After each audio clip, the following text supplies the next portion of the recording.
John, I would have said before the season that Tennessee at 10-2 is definitely going to make the college football playoff. And in fact, I picked them to go 10-2 and make the college football playoff and at least win a game.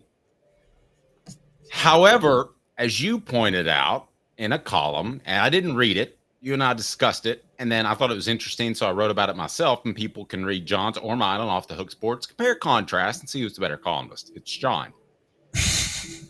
But, John, I do see a way that Tennessee could get left out at 10-2, and I can't imagine the uproar in Knoxville if that were to happen. Yeah, first of all, don't put yourself down like that as a columnist, Dave. I remember you finished fourth or fifth in the state last year. Second. And column right. Yes, whatever. Nobody remembers after first. You're not first, you're last. Yeah. I thought the same thing. 10-2 in the SEC gets you in the playoff. And the chances are it still could. But the way Tennessee's schedule is unfolded, if it's matched up, if that becomes a tiebreaker at 10-2, the strength of schedule is not as good as I thought it would be. The non-conference schedule was a joke aside from NC State, but now NC State is a joke.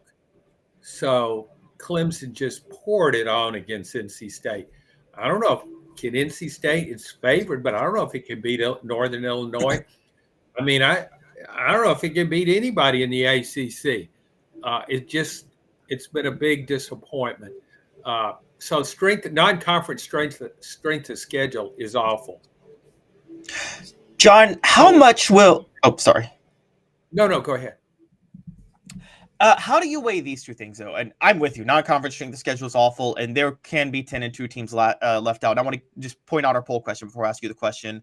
Right now, the poll question: could Tennessee miss the college football playoff at 10-2? Yes, schedule is way too easy. 17%. No, 10-win SEC teams always belong at 83%. So they disagree with us. But John, I mostly agree with you. My question to you is, though, could Tennessee's brand outweigh the strength of schedule, just the desire to put them in for ratings? Yeah, and John, can I piggyback off that first? I made the argument in my column that Neyland Stadium being a home game would be something. Listen, television's in charge of all this. They can put the college football playoff committee on it if they want to, but short of God being on it, television's going to tell them what to do. So I think Neyland Stadium helps. And John, I wonder how much we should thank Pilot for keeping it upright. Well, that may be a factor. The way Tennessee's playing right now, I don't think it will be an issue because I think Tennessee's going 11-1 now. I think they'll split with Georgia or Alabama and finish 11-1, play for the SEC championship in Atlanta. But yeah, at 10-2, you just don't know how the race could play out. We're talking right off the top about Georgia, Alabama. If it turns out that, say, Texas and Ole Miss prove to be better than those teams, that Tennessee doesn't play them. What if Missouri beats Alabama? I'm doing hypothetical stuff here. I just think there could be a situation arise, and it would be very unusual. And I think your poll has it right. 83% think Tennessee gets in at 10-2, and I do too. But I just think I'm not. I thought it was no question in preseason. I can see a little bit of a question. Well, and it's a curious college football playoff committee. I would have thought, no question, that when you play head to head, you'd be ranked ahead of somebody, but that didn't happen in 2022 with Tennessee and Alabama. So there's precedence for them to do quirky things. Yeah, I know. And here's what bothers me about the selection committee is it's as though it applies different standards to different teams. So let's say it's got Tennessee and Alabama. It it doesn't use head-to-head. And then it has Florida State and Kansas State, and it applies strength of schedule. I mean, it applies head-to-head for them. I've seen that in the past with 4 teams. And I noticed it particularly last year. The criteria seemed to change as to what they were trying to judge.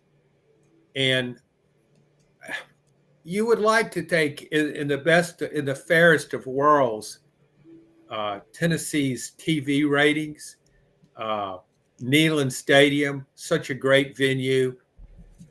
And what a story Tennessee has become. It's one of the better stories in college football. We saw that with Josh Heupel going back to Oklahoma. That really shouldn't be a factor in who makes the playoffs. Well, it shouldn't, but you and I both know if let's say Northern Illinois was 9 in their minds and Tennessee was 8, or vice versa, they're going to make Tennessee a home game. I think Sure.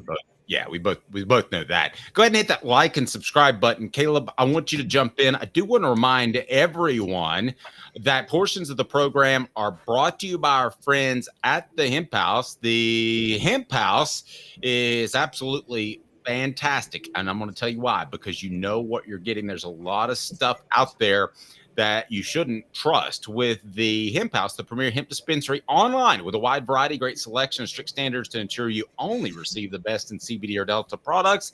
Hemp House Chat with 2Ts.com. Hemp House Chat with 2Ts.com. Caleb? John, I don't want to. I don't want to act like this is the selection committee's like sitting in a smoke-filled room doing evil laughs with like their plans on who to put in or not put in. But I do. Dave brings up one point, another one that I want to point out when we talk about 10-2 SEC teams versus 10-2 Big Ten teams or anybody else.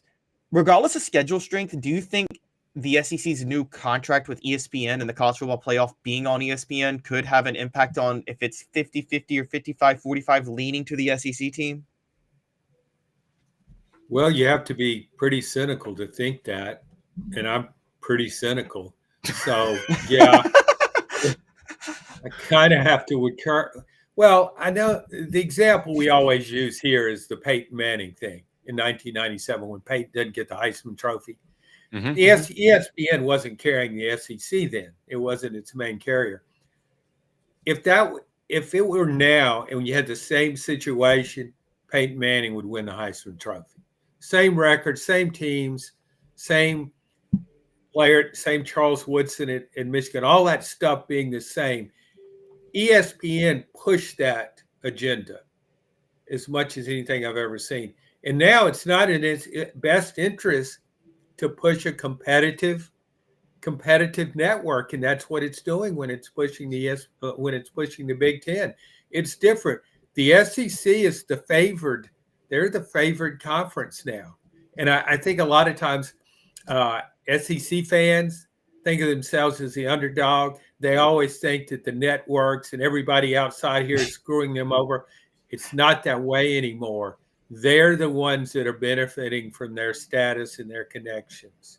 Yeah, and I think that Caleb and I have discussed this before, but I think that goes back to one of the reasons that they took less money from ESPN and the television contract. But portions of the program brought to you by Peak IV Hydration, South Knoxville and Sevierville. A wide range of IV treatments designed to help you feel your best. And here's the cool part. You can order their patches online. If we can put that link in the chat, I'd appreciate that. PeakIVHydration.com, PeakIVHydration.com. They've got the energy patches that I've done, the vitamins and mineral patches as well, and you're going to feel fantastic. I can assure you of that.